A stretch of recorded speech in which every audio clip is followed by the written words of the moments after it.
Ya, di pemberitaan di media sosial lagi viral.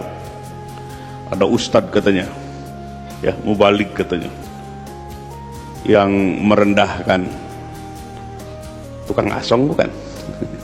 Sedang ngaji ceramah tapi jauh dari etika, jauh dari adab yang semestinya menunjukkan ada podium. Itu adalah podium ceramah atau khutbah itu podium yang mulia, yang terhormat. Jangan direndahkan dengan perilaku kita sendiri. Memang kalau sudah kebiasaan mengolok-olok orang, lupa di mana aja mengolok-olok orang, lupa lagi ceramah, memberikan nasihat ilmu agama, saking terbiasa mengolok-olok orang di hatinya, itu tanpa disadari jatuh mengolok-olok orang lain. Jadi rame ya di media sosial. Apa persoalannya? Tidak belajar tasawuf, tidak belajar etika, tidak belajar akhlak.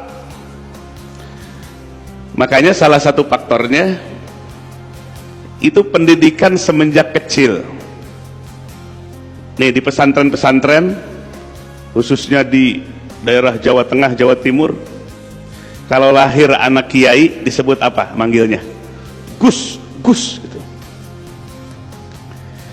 Kalau di Garut apa namanya anak kiai itu? Aceng. Ada namanya Aceng di sini. Oh, Ustadz Aceng. Kalau di Sukabumi dulu apa pesantren di Cianjur, anak kiai dipanggilnya apa? Aang. Ada Aang namanya di sini? Ada juga. Secara psikologis, pemanggilan-pemanggilan istimewa itu sebetulnya menimbulkan dampak akhlak yang buruk. Bahkan kalau Gus tidak belajar, ya, tidak boleh diapa-apa.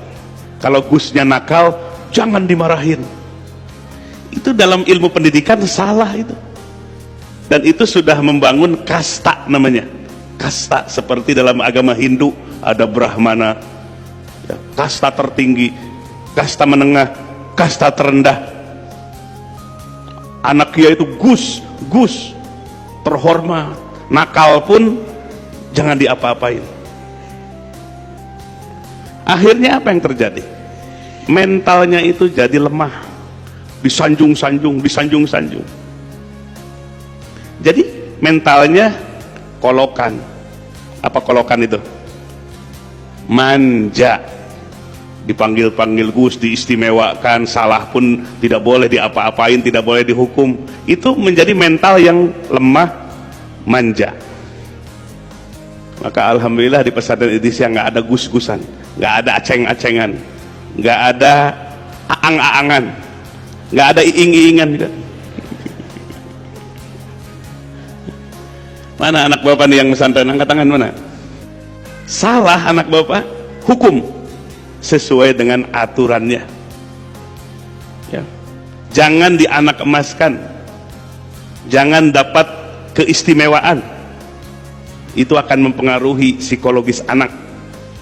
Nanti kalau dibilang Gus, kalau sudah jadi kiai boleh sebut Gus.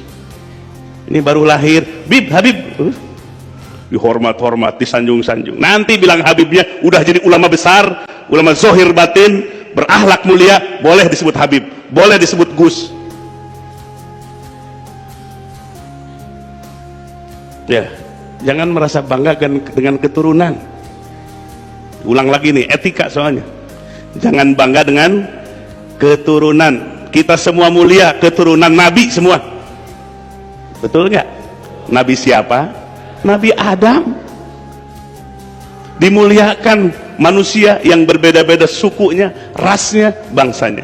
Walaqad karramna bani Adam. Sungguh Allah telah muliakan anak Adam. Jadi itu pendidikan yang keliru. Akhirnya anaknya malas belajar, nggak disiplin. Nah, kembali kepada adab ini, ya, kalau terbiasa tidak beradab, lupa, bahkan sedang ceramah pun nggak beradab. Kalau sekarang ustadznya mubaliknya kata-katanya sombong, kata-katanya angkuh, kata-katanya merendahkan orang lain, kata-katanya jorok, kata-katanya tidak beretika, bagaimana muridnya? Ada pepatah, guru kencing berdiri, murid kencing berlari. Kalau mubaliknya, ustadznya kata-katanya kotor, jorok, takabur, sombong, bagaimana dengan mustaminya, muridnya? Nah, kembali karena tidak belajar satu disiplin ilmu, namanya ilmu tasawuf, sehingga tasawuf disebut ilmu adab, ilmu etika, tata krama. Betapa pentingnya. Kata para ulama, al-adabu muqaddamun alal ilmi. Adab, etika lebih prioritas, lebih utama ketimbang ilmu.